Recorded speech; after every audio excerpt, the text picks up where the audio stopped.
Hello and welcome to the Blessings in the Streets podcast. I am your host, Joseph B. Roberts, and in studio with me this evening is a phenomenal brother that I had the chance to recently connect with across social media lines.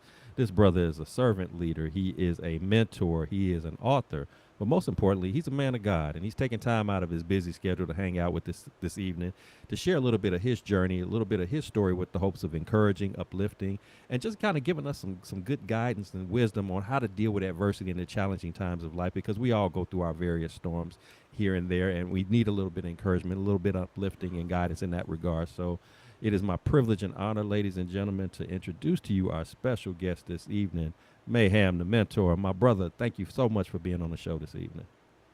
You're welcome. All right, all right. Thank you for having me. Absolutely, absolutely. So before we get started and get into our segments for this evening, I do want to give you an opportunity to do a brief introduction of yourself, who you are, where you're from, what you do. Kind of give our audience a taste. Is who is Maham the Mentor? Man, thank you. Man, I am Maham the Mentor, also known as Philip Kevin DuBriel. I am the founder and owner of Maham the Mentor Books, where we write books. You know what I'm saying? Our slogan is the more you know, the less you can be manipulated by somebody else. Man, I'm a servant leader, community activist. Uh, I help people with reincarceration, and I do nonviolent stop violence movements in here in Dallas, Texas. Uh, you know, and that's what I do. And maintain servitude. Love that, love that, and that was a big draw for me when I came across your page, and I got to looking and digging a little bit more. I was like, oh, I got to bring this brother on because he's doing some very positive things, and it's always good to as I know particularly as black men, we're oftentimes more so viewed in the negative light than we are in the positive light. So to see you doing the work that you're doing, this was a no-brainer for me to reach out to you for the invitation, and I'm just thankful that you took it and accepted to be on tonight. So I'm excited to hear about your story, and I know you're going to be a blessing to our listeners this evening. So, with that said, man, we're going to go ahead and jump right into this. So, anytime I bring people on the show and we get into telling our story, I always like to take a few moments to actually reflect back on the beginnings because I really do believe that a lot of times, when we journey, there are things that happen early on in life, even as far back as our childhood days, that we may not understand why we're going through what we're going through, or the people that we encounter, or the experiences that we have. But as you get older and you start kind of piecing it all together, you realize, that this wasn't something that happened by accident. It was a necessity for you ultimately to get to that level of walking in your purpose and doing the work that God intended for you to do, and what you were created to have manifest itself to be a blessing to other people. And so, with that said, we're going to take a few minutes with you and ask, let's take it back to the beginning, and if you would just kind of share with us what was it like for you growing up, fond memories that you have about growing up, as well as if there's any challenges that come to mind that you'd like to share. You can do that as well. Kind of give us the backdrop of where your story begins. Hmm. Hmm. My story starts off unnormal, right? And what I mean by that is, I was born into a unfortunate situation. My biological father had lost his life New Year's Eve of 1977. I wasn't born until April 29th, 1977, Hmm. almost 5 months after he has lost his life. I was born in Los Angeles, California, with my twin brother. Uh, 6 months after we were here, my biological mother lost her life Hmm. in drug overdose. And me and my twin brother, along with the rest of our siblings, went into foster care. And during this transition, or during this period of my life, they shipped us to seven different foster homes in hoping to get us adopted faster because they said babies adopt faster than older children. And since me and my twin were so young, they kept moving us around a lot until we finally got adopted by the DuBriel family out of Louisiana. But they were living in Los Angeles when they adopted us, and they adopted us when we were like 8, 9 months old. Um, Hmm. After that, we moved from Los Angeles, California, in I think '79 to Albuquerque, New Mexico. and we stayed there for a couple of years, and then we moved to Colorado Springs, Colorado. We stayed there for a couple of years, and then we moved to. No, my parents got a divorce, so around 6 or 7, my adopted parents got a divorce, and it ended up being my mother by herself, raising me and my twin. And so from Colorado, we moved to Arlington, Texas, with just me and my mother. And of course, we were struggling from moving so many times as you see we moving. Moving put us behind because I guess in Colorado or Texas, the school was so advanced when we came to Texas, the schools were so disadvantaged, we lost a grade. So we didn't stay in Texas but a few years. Then we moved to Fresno, California. My first job that I can remember was delivering the Fresno Bee newspaper in Fresno, California. I might have been 9 or 10 years old then when this was going on.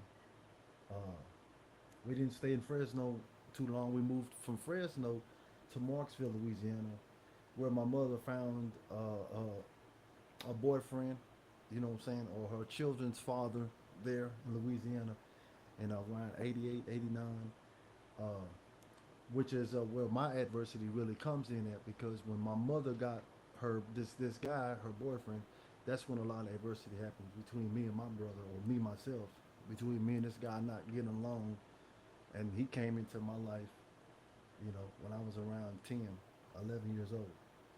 So, with that being said, he pushed me out of the house, made the house uncomfortable for me to be around the house or be around my mother or anybody like that. So I stayed in the streets where I learned how to be a street guy, you know. And that happened around 12, 11, 12 years old. Uh, uh, and that's when I started getting involved with streets and learning what it was to be a street guy, you know. And I was already a tough guy because of us moving around a lot. We was always a new guy. And my twin, you see, I don't know if you can see, but on the camera, I have vitiligo. You see that? See these spots? See, Mm-hmm. my twin been having vitiligo my whole life. I just started getting vitiligo when I was 34, 35. My twin has been having vitiligo since he was 2. So when you have vitiligo as a child, people tease you a lot or whatever, you know. And I was the guy who wanted all the smoke. You know what I'm saying? And my brother didn't want any troubles. So wherever we moved, people got comfortable playing with him or teasing him or got thought it was a good idea to do that. And I showed him that it was not a good idea. So I was already kind of naturally tough. I didn't, you know, I was already experienced in fighting and doing all that old kid, little boy stuff. That was me. Uh, so being in Dallas, Texas in '88 with the new family that's not embracing me and my twin, naturally we went into the streets. Naturally we got in trouble. You know what I'm saying? So, you know, special ed came in. I went into the special ed when I was 13 years old. You know, uh, and I stayed in special ed until I got incarcerated while I was still in high school at 18 years old. I didn't start learning how to read until I was 22 years old. Mm. I didn't start college until I was 38. And now I've graduated college 3 times with honors. And those are my degrees behind. Wow. Wow. Let me first start off by saying I totally appreciate your transparency. Just in your introduction here of where your story begins. I mean, this is very powerful, and I think it's very relatable to a lot of a lot of people who have gone through similar scenarios in terms of going into foster care and parents splitting up, and then you're Oh, going from city to city, and it's not to just mention, not to mention, I got shot when I was 14, oh 19, wow, yeah, 1991. So yeah, yeah. Not to mention that, yeah, shot in the back it- oh wow, and yeah, it's pistol whipped by the police officers the same day I got shot at 14 years old in Texas. So mm, I've been through adversity, but then wow, that's why I was trying to tell you. I came from a tough life, not a mm-hmm, tough situation. right. Right. See, And there's a this difference. makes sense as you're telling your story. Yeah. Totally makes sense. It's like it's been a continuum of one thing after another after another. So, like you said, you can't isolate it to just one event or one moment in time.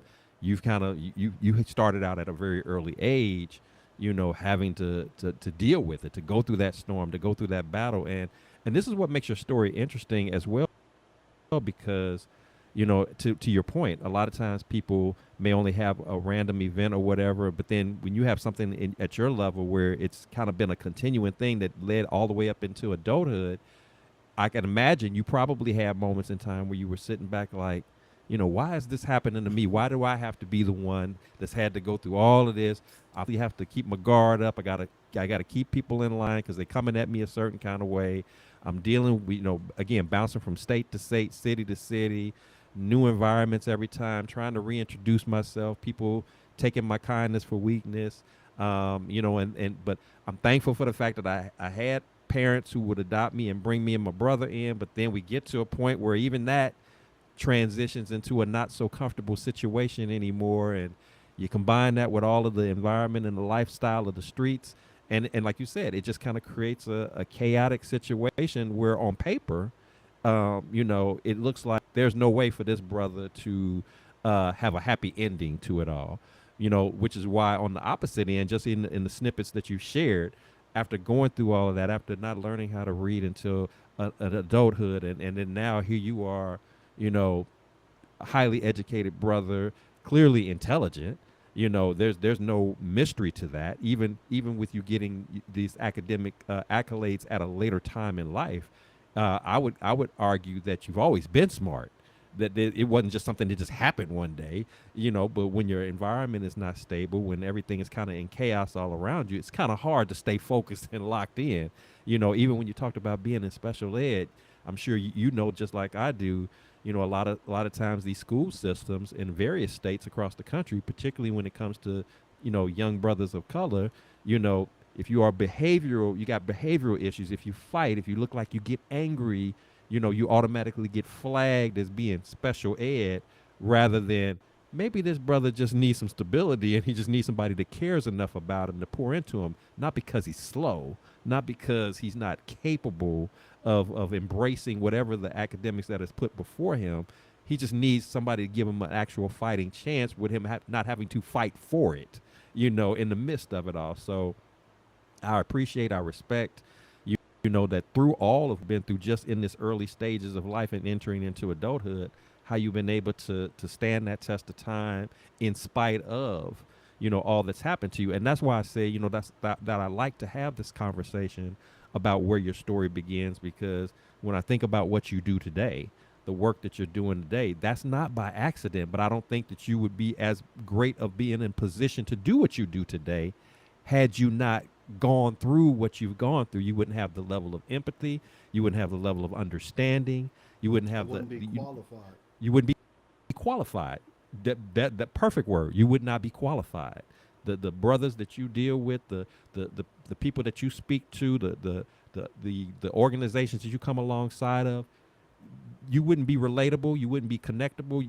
There wouldn't be a connection, there wouldn't be an identification at all, because when you go through what you've already shared so far, and you're talking to somebody else that's going through something like that, they're not going to hear just anybody that's just going to come to them and tell them, tell them all the good words and good feeling things that they think that they want to hear. They need somebody who's been through, who's experienced, and can speak real to them and actually give them some hope, some inspiration, if you will, some kind of light at the end of the tunnel, if you will, that I can actually come out of this just like you have. And so again, this is why you're an ideal person to show this evening, sharing as you are, because this is all about. Understanding that we may not all have the same level of adversities, but that journey, there's steps in that journey, there's things that you go through along the way that it just didn't happen by accident. These were necessary steps, as you said, to qualify me. Ultimate purpose for the ultimate walk that I was Well, created to do in life. So, I, I wasn't trying to do this, but there's oh, wisdom absolutely. and there's wisdom and knowledge in the most unfortunate places, Hmm. you know. And I don't want nobody to go there, but I've been there, you know. And like I say, man, life has lows, and the best thing about being poor or growing up in last place or not having nothing is you cannot afford to live in a fantasy, right? Mm. So I don't know what it's like. It's hard for me to pretend with people that love to pretend because pretending is a luxury that people with money can afford to do. When you are Mm-hmm. poor, you cannot afford to do that. You cannot pretend, you know. You can't buy nothing to have somebody like you. You got to change how you act for people to like you because you don't have. The only thing you can control is you. Can't control other people by manipulation, and money allows that to happen. And that's what I've been seeing, the control of the manipulation. You know. Mm-hmm. So I'm trying to be back to the foundation of who I am. And my thing is, I come from real, and real isn't about being poor. Real is about principality. Real is about your belief system. And when you're poor, you have nothing. You have to believe in reality. Real is real reality. And I tell people, I am the essence of where I come from. Everybody always wants to pull me to talk about realness. He's a real guy. And I just said, I'm not a real, I'm just me and I'm real because y'all look at me as a real person because I live in reality. I Mm-hmm. don't pretend nothing. I am who I say I am. But I'm a principle overpowered type of guy. If I'm wrong, I'm wrong, and I hold myself accountable, and I don't mind talking about myself. A lot of times I have to use myself as an example because nobody likes to talk about negative stuff that they do, Mm-hmm. right? But if you refuse to acknowledge some of the things that you are doing wrong, you can never fix them, right? Totally And agree. then, sometimes, uh, uh, in our mind, our life, our lives are so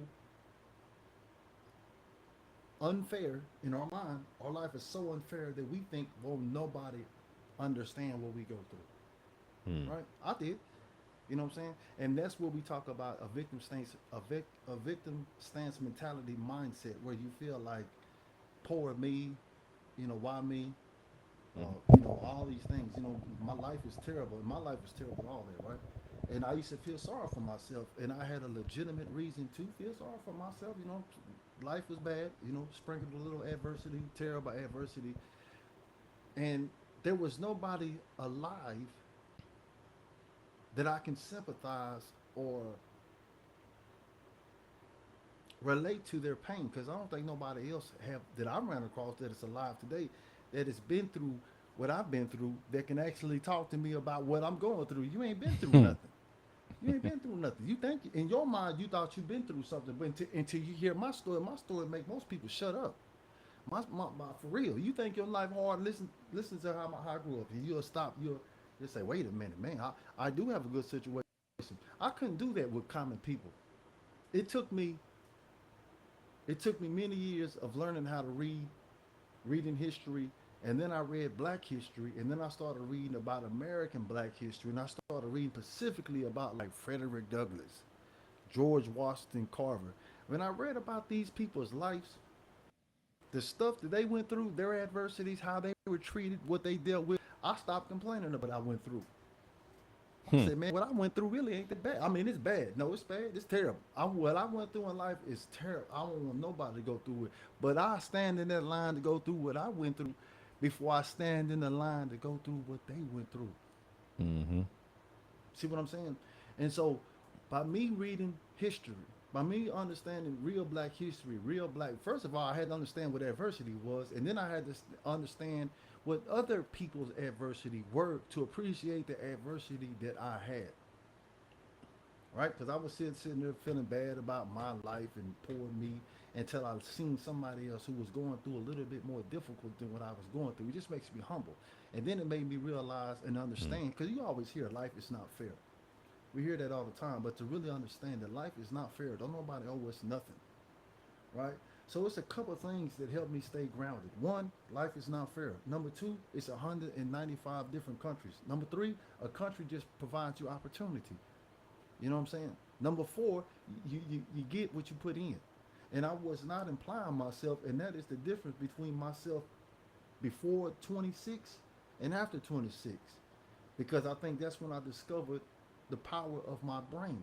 and how to use my brain. I didn't know how to remember.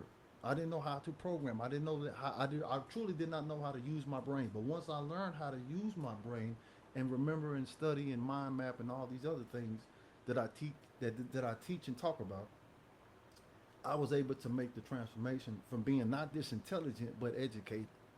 And like you were saying, you always been Mm. smart. No, I ain't always been. Smart is a hard word. Intelligent and educated is the two words that can equal the smart. But smart doesn't mean educated, and smart doesn't mean intelligent. Intelligence has the ability to learn, and educated means you went and learned something, right?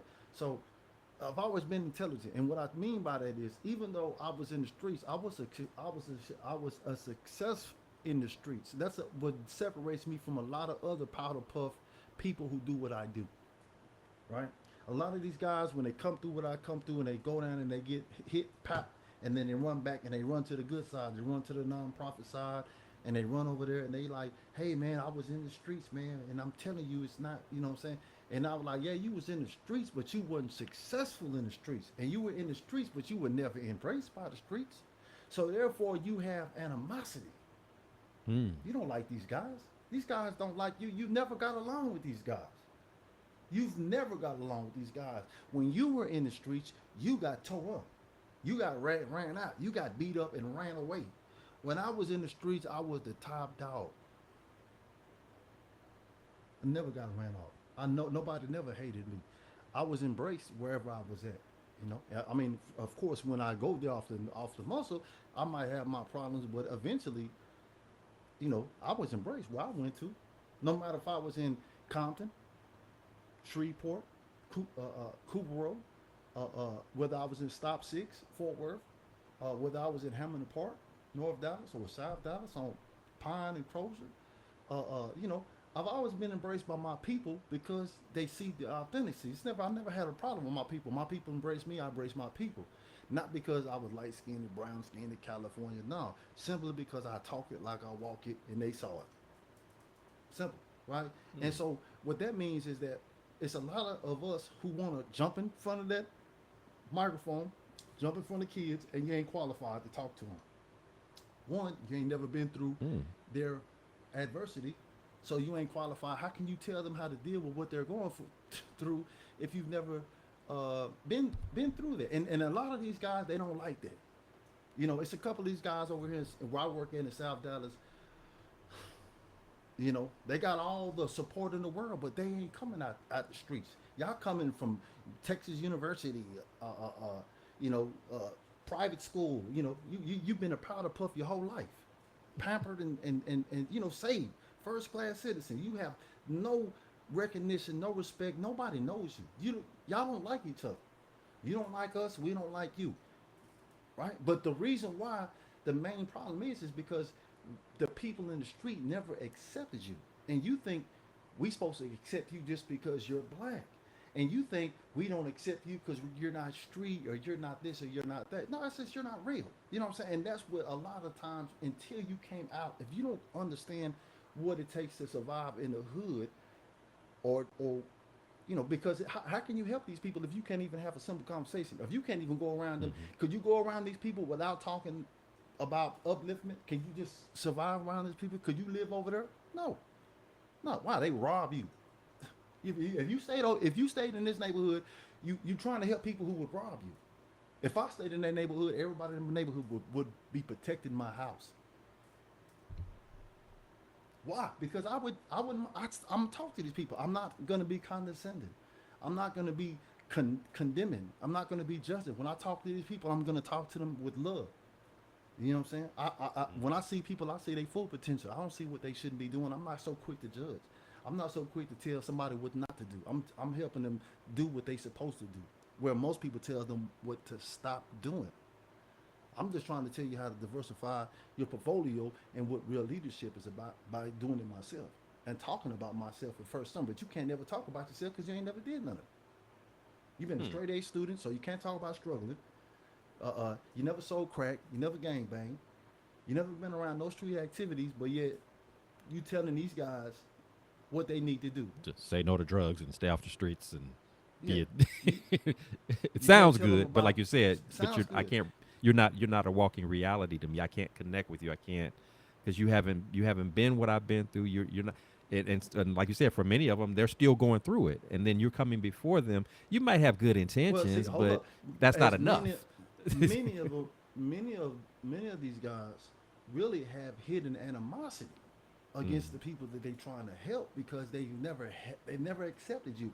But you think the guys that your age didn't accept you, so those were different guys. No, these are same same guys, cats. same people. You just think, Yeah. oh, they didn't accept me because whatever. They didn't accept you because you had character flaws that you know. See, if you come from the neighborhoods from any black community, and I've been a lot of different places. Everywhere you go in the black community, you must maintain your character for you to be in That's the true. hood. And y'all think That's true. it's different. Oh no, my hood, no, no. I done been. See, I done been to Compton. See what I'm saying? I know what Compton. I've been on Inglewood, South Central. I know what it's like to be in California in that hood. I've been up in Oakland. I've been to San Diego. I've been to Shreveport. I've been to Memphis. I've been in Orange Mound, South Haven. Yeah, I've been out. I've been there. I've been in Fort Worth, Stop Six. I've been on South Side of Fort Worth. I've been in black communities with my people all over America. I've been in Atlanta. I've been in College Park. I've been in Stone Mountain. You know what I'm saying? I've been in these are places that are predominantly black. So no matter where you go, the people in the community love hood people. No matter what hood you go to, if you are a respected hood guy in your neighborhood, wherever you go, whether it's Philadelphia, New Jersey, Miami, we gonna love you. Hey, that's a hood guy. What's going on? What you need, brother? You need anything? Let us know what you. They gonna protect you. Naturally, they recognize you. We know who he is. If somebody come to our neighborhood and he's from another neighborhood and he's like, yeah, I'm from Detroit, we ain't gonna be like, let's get him. He had it. No, that's not what happens. But if you're coming over there and hello gangs, you might have a problem. You see what I'm saying? I'm Yeah. going to tell you the good news. Off the muscle. You think you ain't qualified. You ain't qualified to tell us nothing. Off the muscle. Why? We would never come over here talking about none of that. We ask for help. Can't help somebody who don't want no help. First thing you got to do is introduce. You got to build your rapport. You got a thing Yeah. called there's a thing called congruency, right? And that's called harmony in the relationship, right? Some people call it instinct, right? Instinct, because you can kind of feel that, right? But the word is called congruency. It's kind of like congruent, but the word congruency means harmony in the relationship with two human beings. This is a feeling. It's almost like chemistry, but congruency is with one person. A chemistry is with a team of people. But some people you meet, you naturally got good congruency. You feel like, okay, I like them. We got the same principles. We can work good. If you got good congruency, you guys can be productive together. Now, some people you meet, you don't like them. Period. You don't like them. You don't like some telling you I don't like them. Right now, that's you don't have congruency. Sometimes that happens. Now, does that say you would never have congruency? No. That means right then you didn't have one. Can it develop over time? Absolutely. Absolutely. Hmm. Absolutely. But understand what you're talking about. What's happening? Y'all relationship got better? No, the congruency was reconnected. Now y'all can do something positive together. But if there's no congruency, do you think we can do something positive together?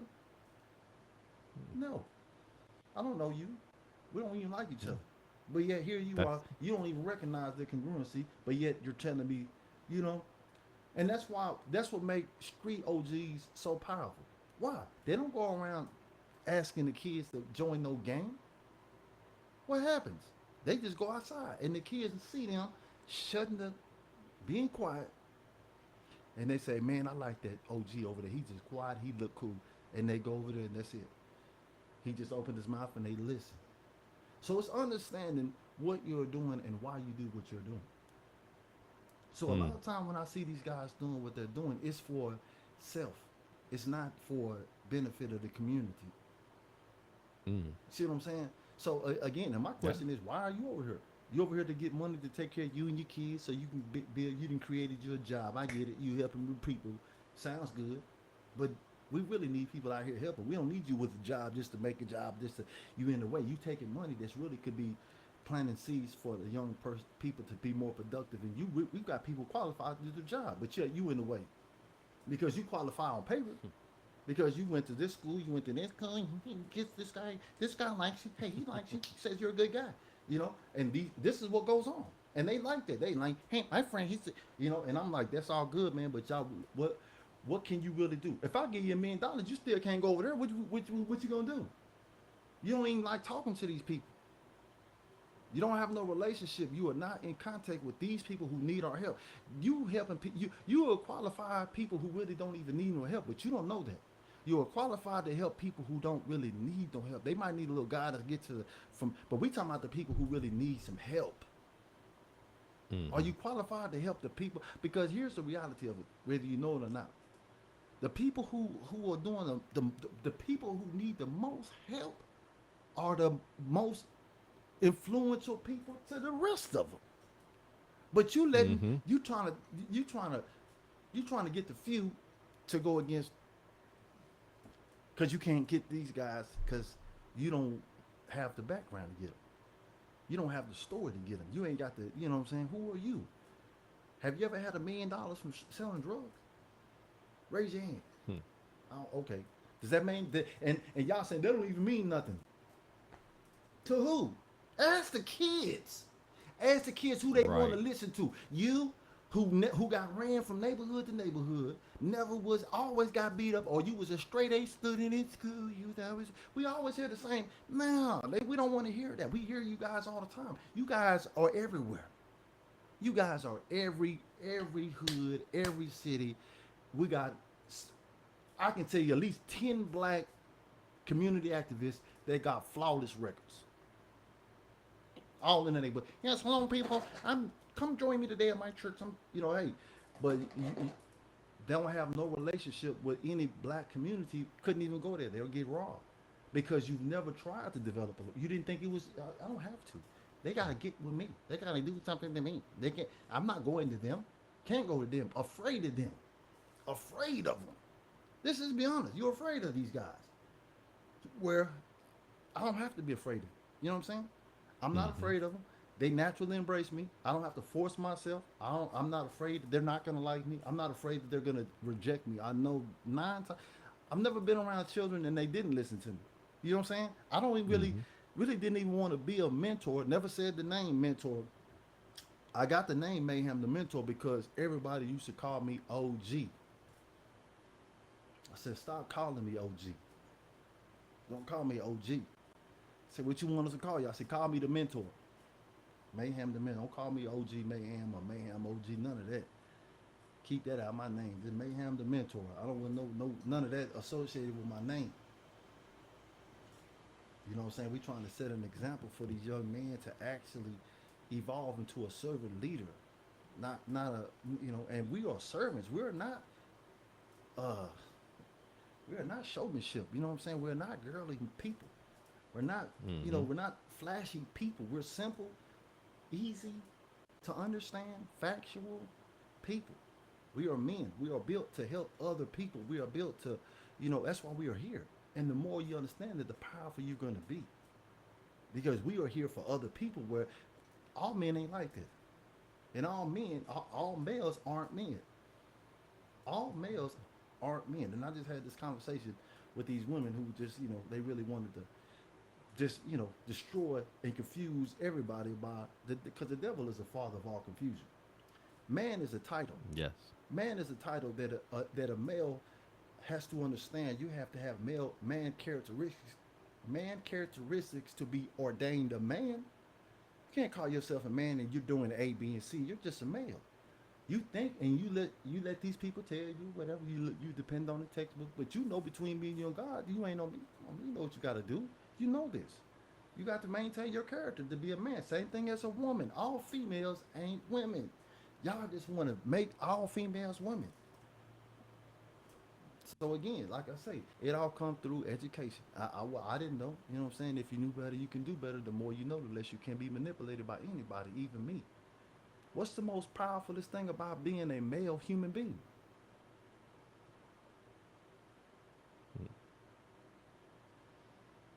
What do you think it would be? If a young man came to you and said, "What's the best thing about being a boy?" What would you tell him? It's an interesting question. What's the best thing about being a boy? Right. I mean, I guess right offhand, I'm thinking, you know, it really, I guess for me, it really depends on who's my example that I'm looking at. When I was a boy, I was looking forward to being a man, and I'm looking for what does that man look like? What is that positive? What does that role model look like? Whatever he is to me that I see, I wanted to aspire to be. Like what you talked about earlier about how do we identify where you successful or not? What does that look like? Or you know and it goes to the relationship. Does he relate to me? Who am I relating to? Does he see value in me? Does he see worth in me? So when I'm a boy and I'm thinking about what do I want to be, what that man, what is that image? I'm looking for that individual that I'm trying to mirror, that I'm trying to, you know, that I'm trying to reflect, that I'm trying to walk like, talk like, be like, because I'm seeing something in him that speaks success to me, Right. that speaks to But me. if a young boy asks you, what what makes me valuable? What's valuable about me being a boy? What would you tell him? Well, first thing the first thing because again because of how my background is I'm going to first your values you come from a king. You are Right. you come from royalty. That's what makes you valuable, not what the media tells you, not what somebody else is trying to put into your head or make you Hold on. think that You you said, are.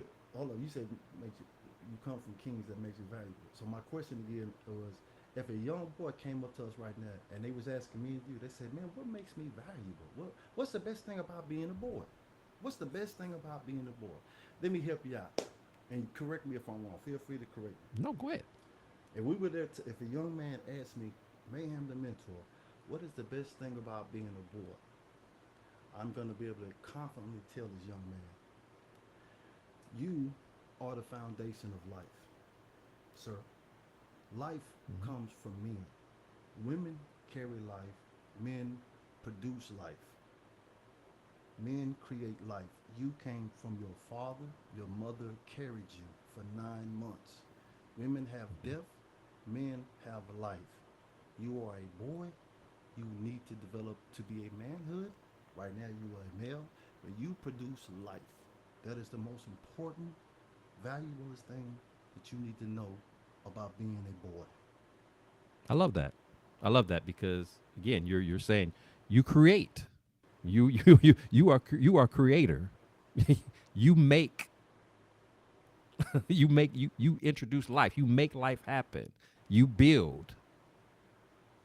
You develop. You facilitate growth. And these are things that, unfortunately, these are things that a lot of our young men, our black and brown brothers, young men don't hear enough of. They don't. They don't see that that's. And so I love that you're pointing that out. And I love the way you put it. Just because again, this goes back to what you've been talking about this whole time. I keep it real. I keep it direct. I'm not trying I to keep it sugarcoat simple. it. I'm not trying to powder puff it. I'm not trying to glamorize it. Young man, what's great about you right now is again you are a creator. And that's why I referenced earlier about you come from a king. You come from the original creator of it all. And so when you understand where your, like as you said earlier, where your foundation is, that there is no foundation without you. You are the source of that. Well, see, Um, I think women, everybody, everybody has did a poor job of explaining the importance of men. Nobody, we don't talk about it. Even when I was asking you, I was going to see maybe if you were going to shoot, figure it out. But I see that I said, man, maybe if I say this, he will understand, and you understand naturally, right? It's almost natural. But again, it's also a confirmation of how much it hasn't been talked about. We don't recognize. We don't even think. Sometimes it's kind of far fetched from a lot of our mind. Like, what men create life? Women do that? No, no, no. That's what they want you to believe. That's what the media, everybody, man. This administration, world's administration, the people, all these people, a lot of stuff that you hear about. This talks about the condemning of the black race. It's not the black race. It's the black family, or the family period. They want to stop the family. It's a family thing, right? And a family starts with fathers.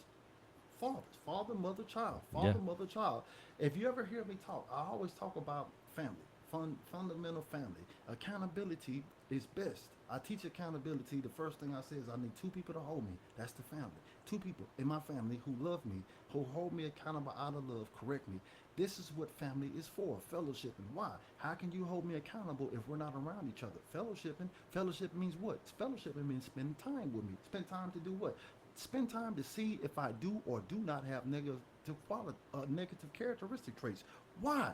You cannot help me develop myself if you do not spend time with me and tell me where my shortcomings is at. Love.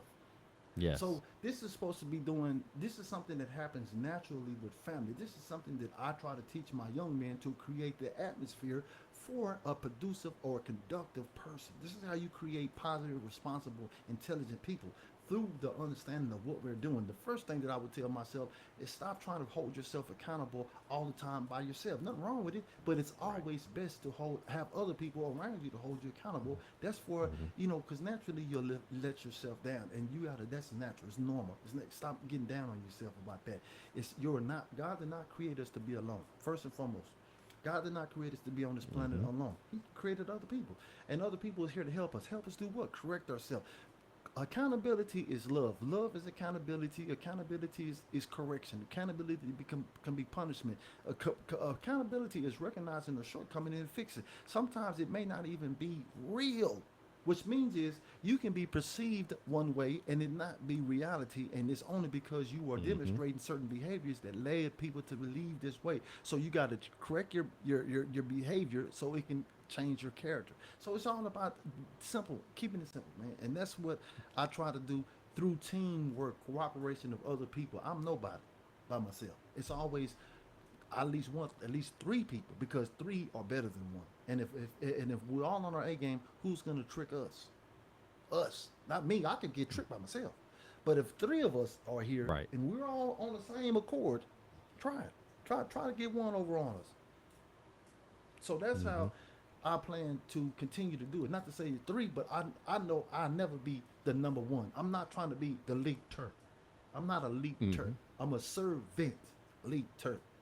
You know what I'm saying? And the difference, and it's so many people that want to be a leader. And I tell them all the time, I don't know why you think you're a leader. Nobody follows you, bro. For real. You pay for that. I don't want nobody to follow me, but guess what? They follow me. You know what I'm saying? And they've been doing that my whole life. So not trying to, and just because they follow me doesn't mean that I'm trying. I'm special. I'm nobody. I'm still nobody. I'm still a servant. I just try to maintain my ability to lead them stuff. I'm not trying to be the most famous leader. I'm trying to be the most humblest person. There's a difference. Oh, and I love that distinction. Like I said, nothing wrong with leadership, but like I said, there's responsibility that comes There's with a that, and it's wrong not when what.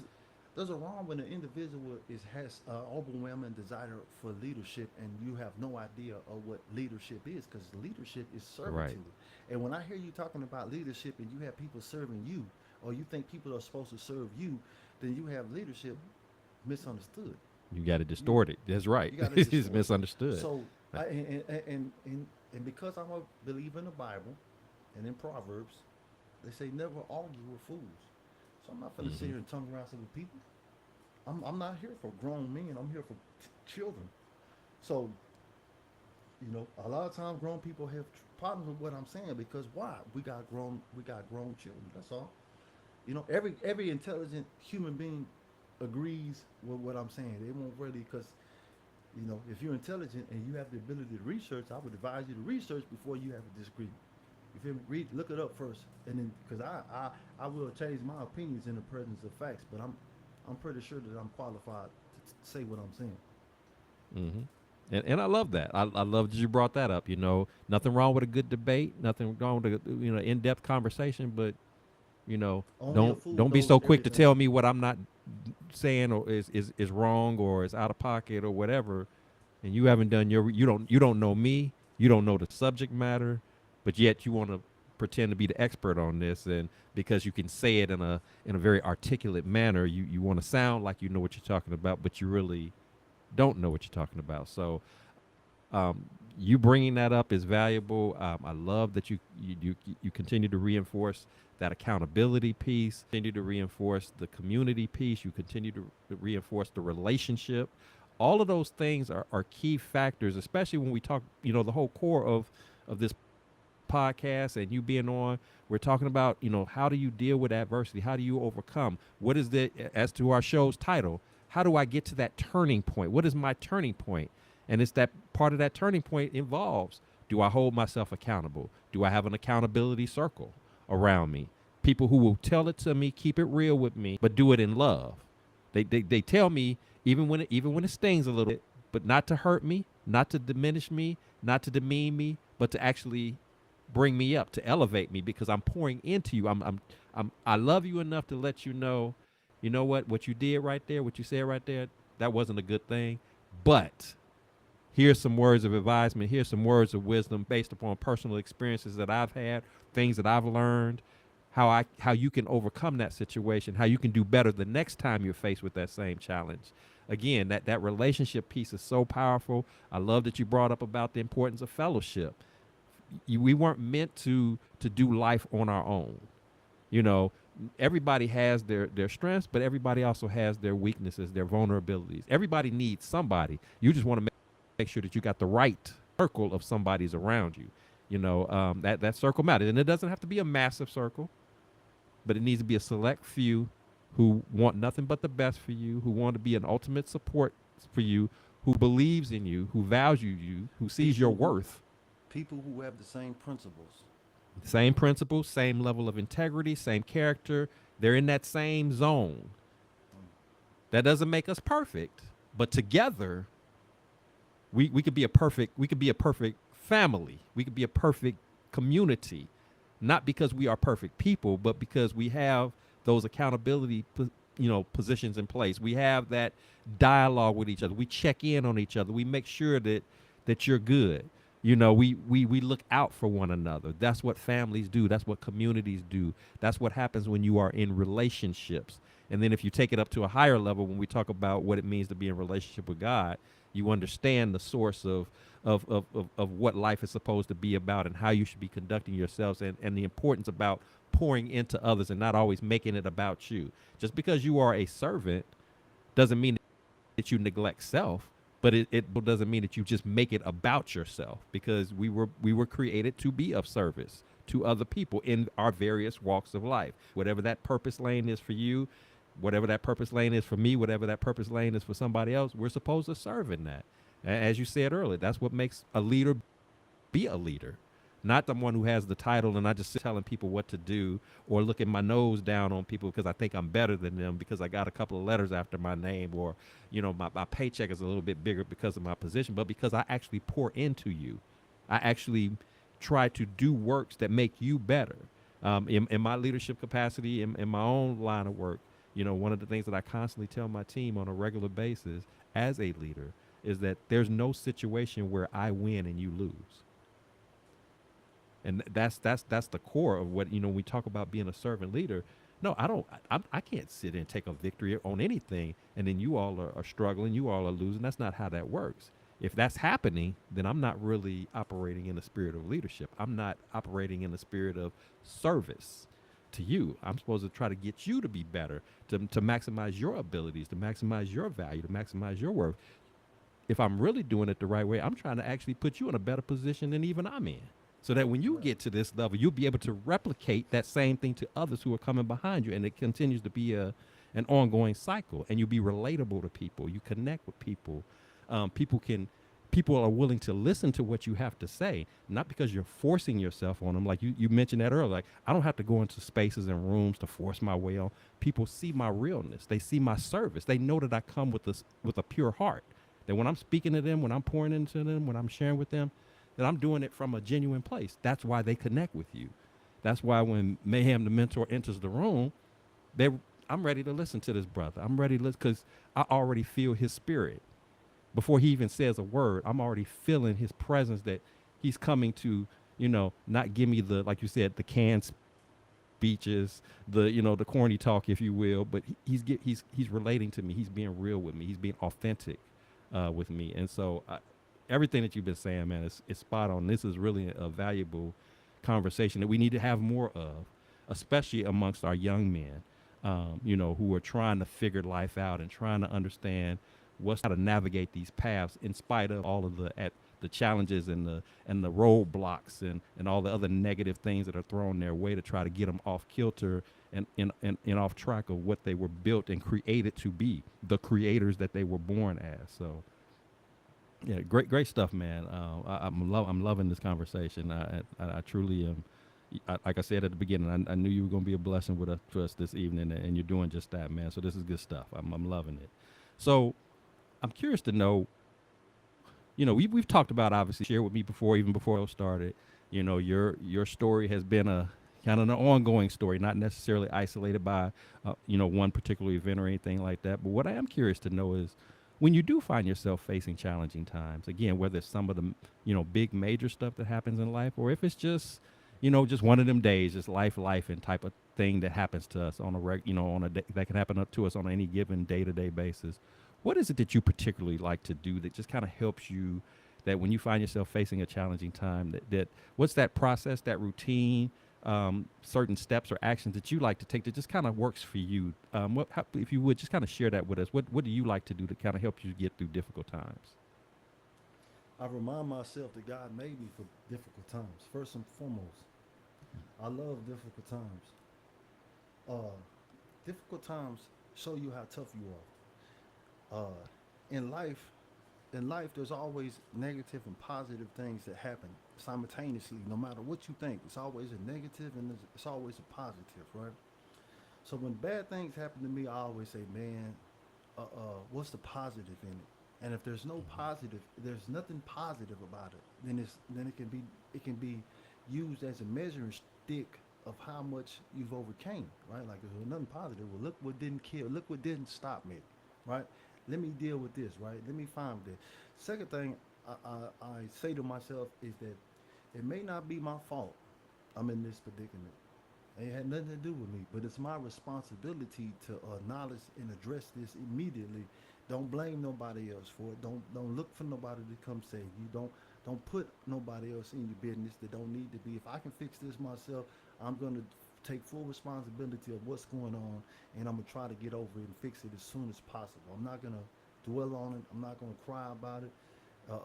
And if anything, I'm gonna use it. I'm gonna look at it all as not a loss, but the gain of a lesson of what didn't stop me, what didn't hurt me.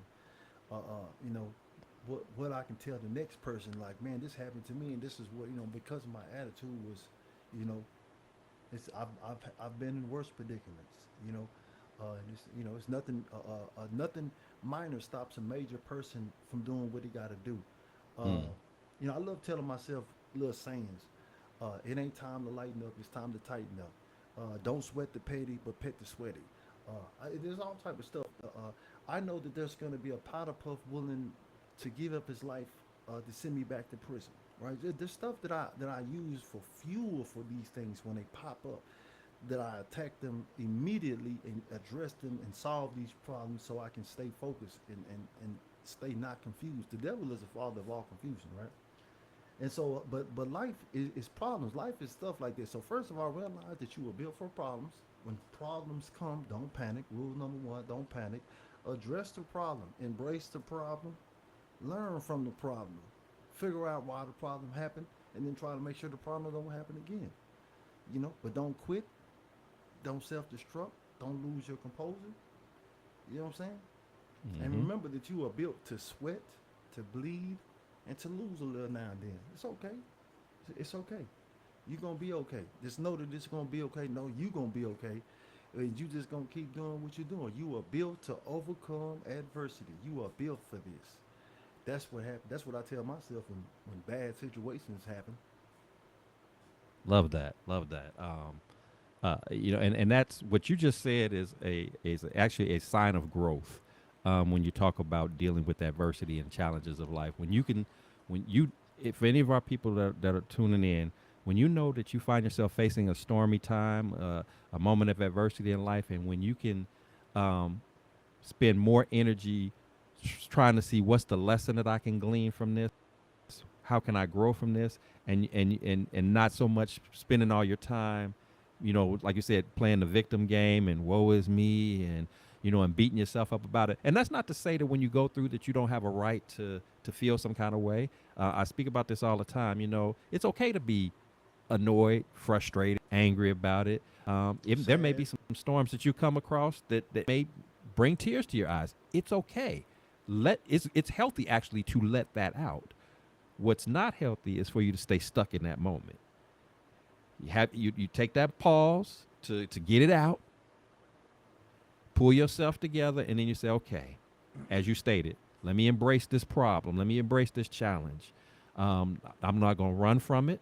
I'm not going to flee from it. Let me see, what am I supposed to, this is not happening by accident, and it's not even necessarily my fault. It doesn't even have to be something that's wrong that is created harm. God will allow you to come into storms in life, not because it being even about you, but to equip you, because he needed you to go through something, because he's already pre-planned an event that's going to happen, an encounter that's going to happen later in life, where you're going to connect with somebody that needs to hear from you. But he chose you to go through it so you could speak it to someone else. You didn't do anything wrong. It's not that you fell short or anything like that. He chose you specifically to handle this battle, and then it is to see, are you going to let it get to you, or are you going to take this opportunity to grow, to be spiritually stronger, to be emotionally stronger, mentally stronger, as a result? And then you can take that and be a blessing to somebody else. You don't necessarily know who that's going to be. You don't necessarily know when that moment is going to come. But when that time happens, that stormy moment that you're going through is going to come to memory, and you're going to be able to speak to that person. You're going to be able to relate to that person. You're going to be able to pour into that person. So your approach, man, is spot on, because that is a sign of growth for anybody that's tuning in. That's your sign of growth as you're moving through how to handle adversity. It's not about you being Superman. It's not about you being Superwoman. It's not about you holding in all your emotions and feelings and thinking that, especially as men, we got to break that cycle of thinking that, that somehow you're soft or you're a punk if you show feelings or emotions. No. You got to let that stuff out, because holding it in is just like poisoning yourself from on the inside, because you won't let it go, because you've been told that feeling emotions or having any kind of feelings about anything is a negative thing, and that's just not true. But again, you just don't stay stuck in the moment. You have it, you process through it, you embrace the challenge, and you work your way through. And lastly, and you brought it up, and I'm glad you did, you think back times that, this is in my first storm. What happened the last time that I was going through? Didn't I make it through that? What about the time before that and the time before that? And if you're in a relationship with God, like we are, you understand that if he was there for me all the other times before, then what makes me think that anything is going to be different this go around? Last time I checked, he was undefeated. He does not have an L on his record. And so if I'm in a relationship with him and he's had my back, whether it's been through, whatever that storm has been through, and I'm still standing upright, I'm still stronger, I'm still better, I'm still wiser than what I was before those storms happened, then guess what? The same thing's gonna happen this time around. It's just a new storm, a new challenge to embrace, and I just gotta have my circle in place, beginning with him at the core of it all, and he's gonna give me the steps to work through that thing. But I gotta be willing to embrace it, and when I am responsible for being in a situation, I gotta hold myself accountable accordingly, but I also got to be okay with forgiving myself, showing myself some grace. I don't have to beat myself up for the rest of my life because I made a mistake. I made a mistake. I own it. What can I learn from that, as you said, so that the next time I'm faced with this challenge, You read the that Bible? I do a better job at it? Go ahead. I'm sorry. You read the Bible? Yes. Ecclesiastes chapter 7 verse 15. Solomon said, don't be too smart, don't be too dumb, don't be too good, and don't be too bad. Mm-hmm. What's the problem with being too smart and too good? Well, right offhand, if you think if you're too smart, you can be too smart for your own good. You think you don't have an opportunity to learn anything because you think you know everything. Look on this. There you go. So when I say this, I don't want you to misunderstand what I'm saying. I'm No. smart enough to be dumb, Mm-hmm. right? And to be dumb means not to know. I'm smart enough to not think that I know, or to. I'm smart enough to not act like I know everything, or to let my smartness get to my head, right? Which means is I'm Mm-hmm. okay in a dumb state of mind. And a dumb state of mind doesn't mean I'm dumb. It means to be cool with not knowing and to be open to listening to other somebody else's perspective or an opinion, right? But I tell anybody, when I went to prison, I did 17 calendar years in prison. My first week in prison, I did not pray to get out of prison. I said, man, I did the crime, I do the time. First thing I said. But I prayed for, and I said, God, if you do anything while I'm out here, do not let me out a day before you think I deserve to get out. If you want me to do the whole time, I'll do whatever you need me to do. But while I'm here, I just want you to do one thing. Help me become wiser. Help Mm. me be wise. I want to be wise. I want to make sure I don't never come back here. Want to make sure that I'm wise enough not to come back here. And it didn't happen overnight. You know what I'm saying? I didn't become wise like 2 days. But Right. I Right. started reading Proverbs. It's 31 Proverbs, and I read a proverb a day. That's how I used to keep Mm-hmm. track of the calendar. That was my calendar, a proverb a day. But when I first got incarcerated in 1996, that's when I really just became fascinated with Proverbs and Ecclesiastics, and I started trying to study those scriptures, just so I can be wise enough to understand what the whole Bible was about or what it's saying. How can you read Genesis through Revelations without starting with Proverbs? I'm just as a scholar of the Bible now, as somebody who's read the Bible a couple of times, I would tell anybody, do not start reading the Bible from Genesis without reading Proverbs first. Please read Proverbs and Ecclesiastics, because if your foundation isn't correct, if your moral and turpitude isn't on no foundation, why are you starting? Why are you Yeah. starting? We under the assumption that you smart? Nah, a lot of people, and that's what happens. They don't bring out proverbs until halfway in the Bible. You Mm-hmm. done pass you done pass by some serious information, not knowing what's real, what's fake. You don't know. And a lot of times y'all skip over proverbs and Ecclesiastics and be thinking you don't need it, and it's mandatory. It's Yeah. mandatory that you got a foundation of what.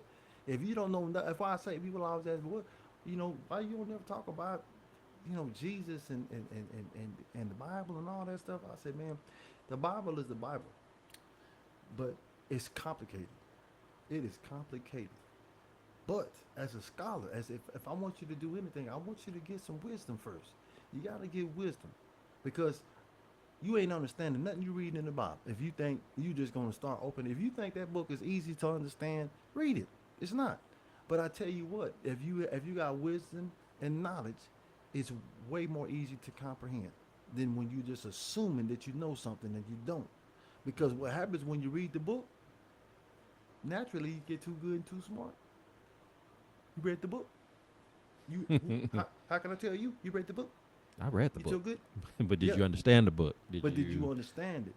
Because Do you know how to apply it to your if you to the read the day to book, way? then you should know. If you read the book, then you should know not to be too good. Because right now you too good. You too good. Too good. Now, Is that or what you we too refer bad. to as super saint? You're a super saint. Right. You Or you you too smart. you too You smart. too smart. We, we, Can't we nobody tell told you you what nothing. we told you what the reality. We told you. That's why people say why you don't just. Because I say, man, when you read Proverbs, it makes you become an asset of the Bible instead of a liability. Mm, You become well said. the Bible helps you be. The Bible helps you become productive instead of self-dependent, where you pray and ask, please, please, please, please, God, can you? And God saying, God is our Father, and everybody got a father, but nobody thinks like this here. Well, you want your dad to buy your house, your car, your clothes, your everything, you know, everything. Would you want your dad to do that? And not to say that your dad won't, but how would you think your dad would feel if your Your dad raised you to be an intelligent, respectable, civilized human being, and you still need him to pay your house, your car, your this, your that, everything. You the most worrisome kid of all. And you saying what? And I'm saying you didn't read the Bible because the Bible says if you are a good son, you will be obedient. You don't have to. God doesn't want you to be a passive, lazy, whining. He wants you to be a strong, confident, working, independent, good spirited, helpful, productive person. If you do the principles of the Bible, you won't be poor. You won't be broke. You won't none of that. You won't be distracted. You will stay focused. But That's you so ain't read true. you ain't read Proverbs. You got caught up on something, and now you too smart. Can't tell you nothing because you too smart and you know everything. But you steady asking me for $5 or something. Yeah, you know what I'm saying. But I'm Yep. trying to tell you that that's what sometimes it be bothering me when people see me and they ask me for money. Ooh, it be bothering me. It bothered me because all the time when I struggled and I went without, I never even considered asking somebody else for some money because of being considerate. Saying I don't know what that person went through, so I'm not gonna ask them for money. That they might need that. They might have kids. They might got this. They might got that. So I'm never gonna ask somebody, despite no matter what I went through. You know what I'm saying? I make something. I work. I want to earn my money. I don't want nobody to give me nothing. Even though I might be worthy of giving something wrong with that. You know what I'm saying? But I just don't want to do that. I don't want nobody to do it to me, so I'm not gonna do it to somebody else, right? Because I'm out here working my best, and I'm out here doing everything I can to do right. And I know this is what you do to be right. So this is I'm doing the right thing. I know I did it, and I know I did not, and I could have easily asked for help. I could have easily. I'm qualified to ask. If I'm qualified to help the people, I'm qualified to ask for help. I'm qualified to say, help me. My life is terrible. My life has been bad. You know, I got the sad stories. I got all the sad stories. If you want to go sad story for sad stories, I don't. I'm flawless. Ain't nobody beating up my stories. You feel me? But I refuse to be a victim of Victim. my Mm. past. I am a victor. Nothing that has happened to me has qualified me to not be successful today. I love that, man. Right? I love that. I am Don't here be a to, victim, be a victor. I'm a victor.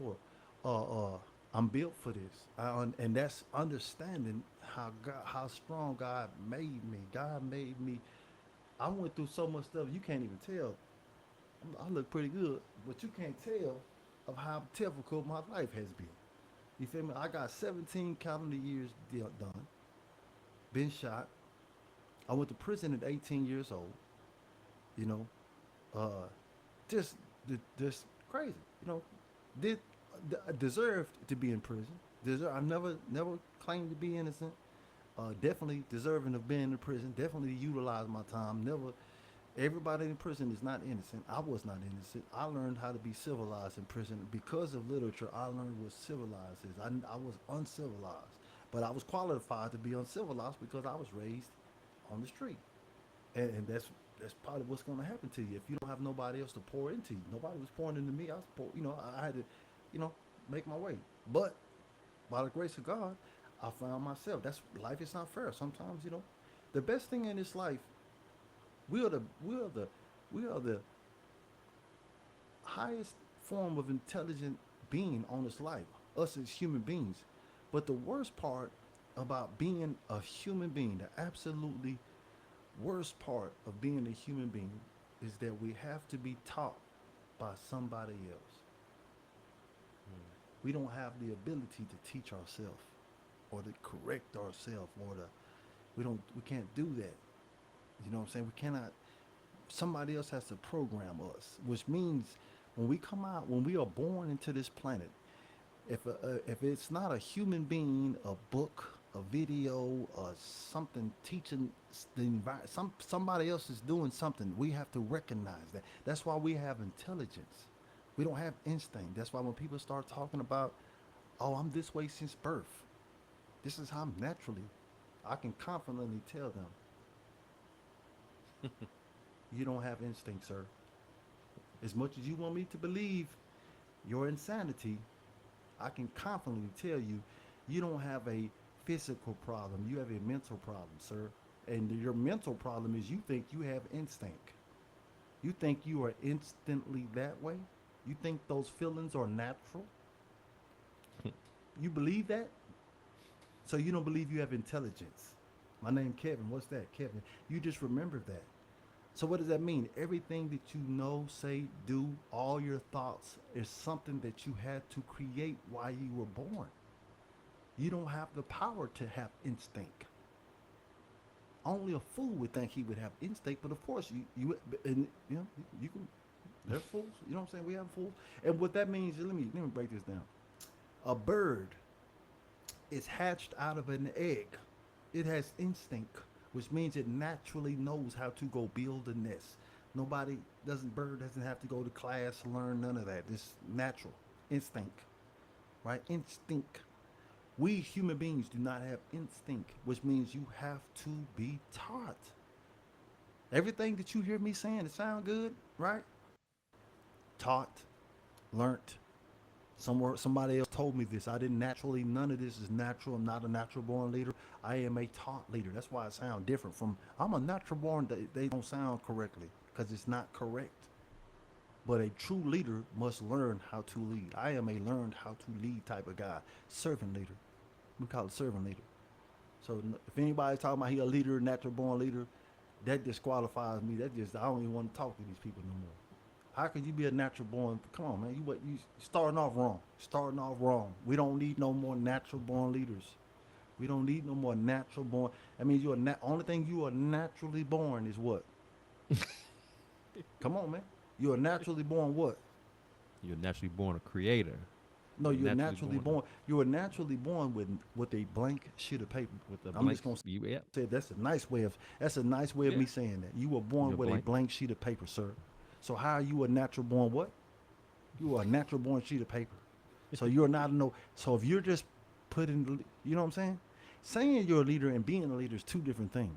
It's easy to say something. See what I'm saying? It's Yeah. easy. You got the talking part down, right? But my thing is that again, you got to understand. You must learn. That's all.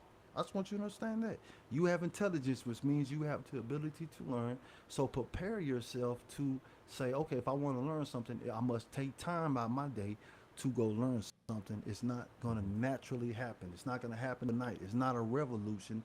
It's evolution. It's a process. And I went through the process. I did not happen overnight. Mayhem the Mentor did not come out 2, 3 years. I've been doing this for 11 years. I don't have one book. I got 9 published books out. I got 3 businesses. I work hard, and I ain't nobody. It ain't no finish line, and it ain't time to lighten up. It's time to tighten up. It's no finish line to being a good person. There's no finish line to being good people. So, and my job is to teach these young men how to reject passivity and accept responsibility and to not let people do something to them that they wouldn't. No, don't let somebody do something to you that you wouldn't do to them. But it's the simple laws, right, of the Bible. Treat people how you want to be treated, and don't let nobody treat you a way that you would never treat them. Address it. You know, Love that, man. Man, this has been awesome, man. You dropped a lot of nuggets of wisdom this evening. Very powerful stuff. Very necessary conversations that we need to have. I'm so thankful for you being on this evening, man. Um, wow, that's pretty much all I can say is wow. You've been blessed. You've been a blessing to me. You've been a blessing to my listeners. This has definitely been a great dialogue that we've had this evening, and I appreciate your transparency. I appreciate your realness in speaking on the subject matter that we've covered this evening. So I can't say that enough to thank you for that. But as is customary here, man, on the Blessings in the Streets podcast, before I let you go, I do want to take an opportunity, man, to celebrate you, to love on you, to lift you up. So please, if you would, share with us if you got anything that's going on right now or coming up down the road that we need to know about. I want to know how people can get connected with you, follow you, be of support to you. So let us know, Mayhem, what you got going on that we need to be in tune about. again, so people can participate in it, support it, and just keep up with you, and be able to continue to glean from your knowledge and the things that you're involved in and how those things can be applied to our respective lives. So what you got going on, man, that we need to be tapping into?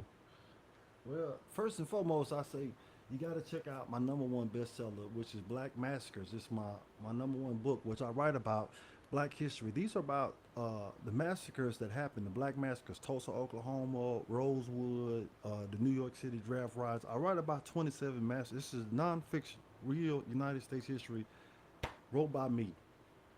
But the way I write about it in a way where you can understand it, where it's not filled with hate, not degrading, but I write about it so you can recognize what adversity is and how much things have changed.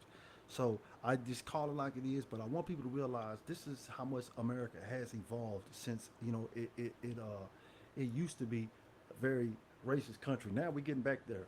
A lot of stuff that I wrote about in this book, you are hearing the rhetoric in today in 2025 by the Republican administration. Some of the same words you'll see in the Wilmington riots. Uh, a lot of these riots happened right after 1870 when black people actually got the right to vote. This is when white supremacy started showing its ugly head because before then we didn't have any rights. Black people had no power. So as soon as so you had no white organizations. The Ku Klux Klan was not invented to show black people that they did not like us. It was only started for one reason, reason only. That's to stop the black vote. That is it. That is all.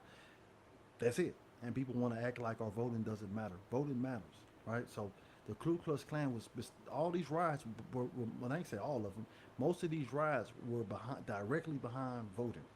So, but anyway, my first book was about black massacres because I was talking to a child, and he wasn't aware. He was telling me about Black Wall Street, and I'm proud of him for learning about Black Wall Street. But I was asking him if he knew about any other ones, and he didn't. So I was showing him about these other black massacres, and I wanted to find a book that had all of them or more black massacres in them. It wasn't. There was no books they would have put all these massacres together. So I wrote a book. I just put them all together, and I wrote that one book. And then I said to myself, I don't want to be known for this writing no book about no bad stuff. It's terrible information. But so I said, then I'm gonna write me a whole set of books about black history. So I wrote another book called Black Excellence. Let me see. And this book is about black excellence. I wrote about 52 people who inspired me, who showed me that what being black was all about, right? So this book is called Black Excellence. So you see up there, I got George Washington Carver, I got Frederick Douglass, Malcolm X, and Martin Luther King. Those are pretty much some of my favorite go-to guys. I can talk about days for those guys. I can tell you a lot about those guys. Those are some of the most researched people that I've studied. My favorite of all is Frederick Douglass. I call myself the new Frederick Douglass. Only reason why is because Frederick Douglass picked cotton and came out of slavery, just like I picked cotton and came out of a second-class citizenship to send to notoriety in today's time. Not to his area, but nonetheless, he was super. He was so intelligent, people would never believe that he was a black slave. You know what I'm saying? That even right now, if you read his literature, it's written on the highest intellectual level of ever. Right? His mindset. Then my next book after that, I wrote a book called How to Hustle and Win. Now this is an entrepreneurship book. Entrepreneurship is so important, right? Money is not something that I like to focus on, but it's an important factor in our life because I want to keep my kids out of a compromising position. So money is important. Why? Because it keeps us out of a compromising position. How much money do I want my kids to have? I want my kids to be financially stable. What does financially stable mean? It means different things for different people. But for my kids, it means having 6 months of living expenses saved up into a certificate of deposit that's gaining more rate than the rate of inflation. This is where we talk about financial stability. So, and this is this is where we focusing on these things and all this, but the number one cornerstone to financial freedom is entrepreneurship. Entrepreneurship does not mean that you own a business. That's business ownership. Entrepreneur means that you know how to maximize your profits by knowing the ins and outs of business, labor laws, LLCs, accounting equation, character development, personality traits, the morale rate, things that real entrepreneurs will be able to explain and elaborate. I'm a real entrepreneur, so I talk about those in from my background instead of just saying I'm an entrepreneur because I own a business. That doesn't make you nothing. I don't know why people, because if that's the case, everybody's an entrepreneur. Everybody's not an entrepreneur. Mm-hmm. You can own a business and fail. So don't think that owning a business is what makes you an entrepreneur. Entrepreneurs have successful businesses. All right. So my next book is called, man, The Hustler's Mindset Reset. Right.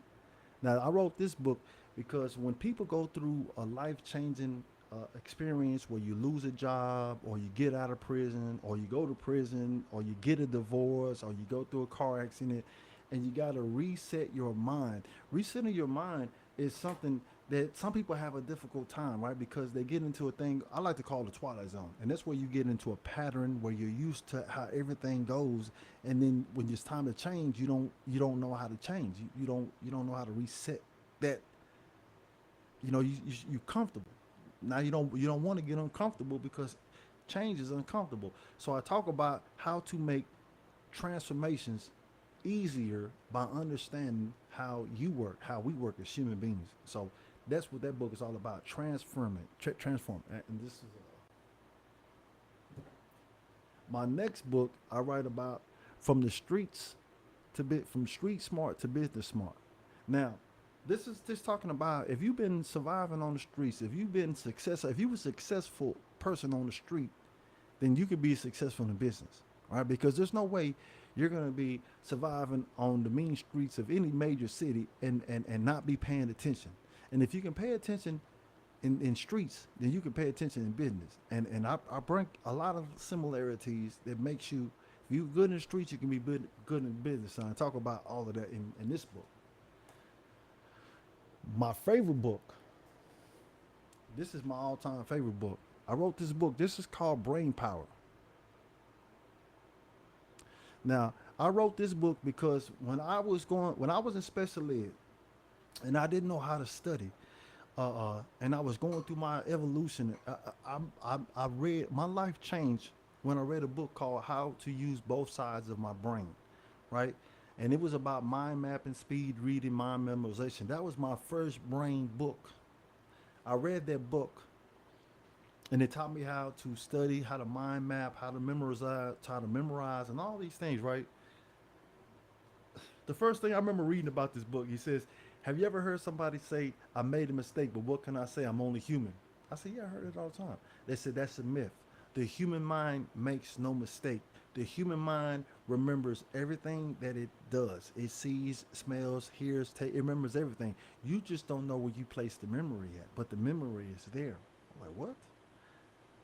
Said you only use like 2 or 3% of your brain, blah blah. Nah, man. So anyway, I break down how to use the brain power. So in this book, I explain mind mapping, speed reading. I break it down, special ed to college education. Simple. Anybody can read that, get that under. So my favorite book. So that's for any kid that's going to school. If you're in school or you're going to school, do you want to learn?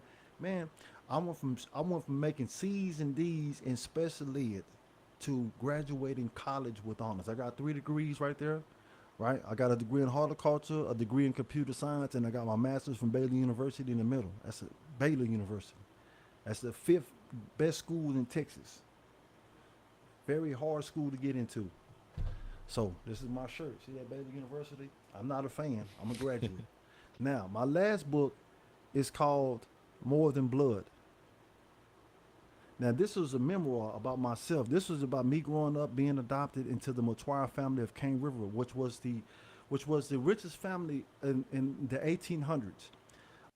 My family, the Motwara family of Cane River, uh, was started by my grandmother Maurice Coin, a slave that was born in 1742. When she died in 1793, she had 10,500 acres in Cane River, Louisiana. She had a plantation, and she was also a slave owner. A lot of people who she owned was also her family who she got up out of slavery. So she was known to work on her plantation along with her slaves. Uh, They built the first black Catholic church that was her son, Nikolai Matoir. He built the first black Catholic church that was blessed by the Pope in 1803. My family did a lot of historical events, but nonetheless, I come from this. I come from this family. You know what I'm saying? I played at this church. My grandmother lives next door to this church, Mm. Saint Augusta Catholic Church. I had no idea. One of the first whippings that my grandmother gave me was for me playing on the tombstones on top of the ground in Louisiana, because in Louisiana they bury you on top of the ground. But we playing from tombstone to tombstone in this cemetery. And now my dad is buried there, and my both of my grandmother, the grandmother I'm talking about now, and my grandfather are buried at that cemetery right now. That's in this book. But it's just the book is about the Matoir family, about me, about my connection to the family, and what I've been doing as far as like community outreach, prison outreach, and serving in the communities and stuff like that. So that's what that book is about. Those are the books that I've been producing. Those are, and I got two puzzle books. I also got Mayhem Digital Magazine that's coming Mm-hmm. out this month, and it's about reentry for people incarcerated and people who are just been recently released, where we have interviews from people who've been formerly incarcerated, and we also have trade opportunities where we're talking about like Home Depot is now offering these training programs, so you can be giving people opportunities, so they resources about how to pull themselves up from the boot trap. You know what I'm saying? Giving them resources about Yeah. what they would need to know coming out of prison. Then I just released Standing on Business by Mayhem the Mentor music album that I just Okay. made. It's for children from 13 to 16 years old. And it's straight, positive, inspirational entrepreneurship music focused on entrepreneurship. Okay. Man, that is awesome. You got a catalog of different things that you got going on. Definitely something for all different age groups and demographics. So I love the work that you're doing, man. This is beautiful. Where's the best place for people to, if they want to get copies of your books or your music? Where should they Man, go you can to look me look up that on up? Amazon. Amazon, just look up Mayhem the Mentor. All my books will pop up. You can look up More Than Blood. Uh, you can find me on Facebook, Instagram. I had a website. I'm working on my website now. Okay. Uh, I'm also working on a documentary for More Than Blood, where we're going to be doing a documentary about the Matuara family of Cane River, Louisiana. Nice. Love that. Love that, man. Well, again, man, this is great work that you're doing. To my listeners, definitely tap into what this brother has to offer. Pick up his products. You can clearly see if you've been checking out this podcast, you know you're going to be, again, filled even more with some knowledge dropping that he has for you. He's also sharing personal aspects of his life as well in the process. So definitely be of support of him. Continue to follow him along social media. I'm sure you do a host of different speaking opportunities, community activist type stuff. So keep in touch with this brother if you're in the area, or even if you're not in the area and you just want to be of support to him. This brother, and let him know that you appreciate what he's doing and how you'd like to come alongside of him. And for me personally, man, I just wish you nothing but God's covering and blessings and all that you touch and all that you do, man. You're definitely walking in your purpose, and none of all your challenges and storms have been for naught. There was a reason for it. It wasn't always comfortable. It didn't always feel good, but you're taking that and you're using it to be a blessing to other people, man. And there's such power in that. And I just pray for your strength that you continue to do these great works that you're doing, man. Definitely a stand up brother, a man of all men, to definitely admire, and we want to acknowledge that. I don't take that lightly at all, and I'm so grateful that you took time to be with us this evening.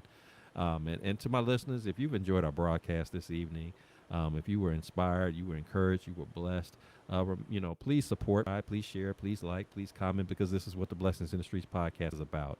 It's about uplifting, encouraging, pouring into, taking the time out to address the fact that we all deal with adversities and challenges in life, but we got to learn how to embrace those moments. We got to learn how to not run and flee from them, but to use it as an opportunity to grow and develop and become better versions of ourselves. But most importantly, and you've heard this, brought up throughout the show, is it's about relationships ultimately, and the one relationship that we definitely want to make sure that you have in your life is a relationship with God. This is a decision that will be the greatest decision that you've ever made. If you've never made it, He doesn't leave you hanging. He'll never forsake you. He loves you unconditionally. He wants nothing but the best for you. You come from royalty.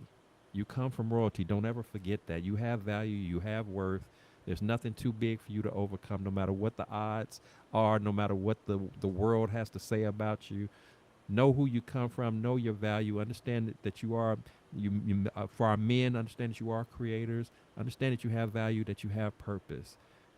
We have a God who loves us unconditionally and wants nothing but the best for you. That we heard, telling you something that we know firsthand. So with that said, remember, here at the Blessings in the Streets podcast, this is the place where your story is your glory, where your relationships are relevant, and your journey is your joy. I am your host, Joseph B. Roberts, and I thank you so much for tuning in. And until next time, you keep fighting that good fight. You keep leaning on God for that strength, for that wisdom, for that guidance, for that direction. Don't allow yourself to get too smart where you can't learn nothing. And be willing to be open, be willing to be an open mind, and taking in all the wisdom that you can, so that you have those foundational principles in place to not only endure the difficult times in life, but that you could actually be used as a tool to be a blessing and a vessel to other people who need to hear your story, who need to be inspired and encouraged by you. They're looking at you as that example, and you just never know. You're going to be helping and blessing somebody, so don't take that lightly. Till next time, you take care of yourselves. Have a great rest of the evening, and we'll see you at our next show. Have a good evening.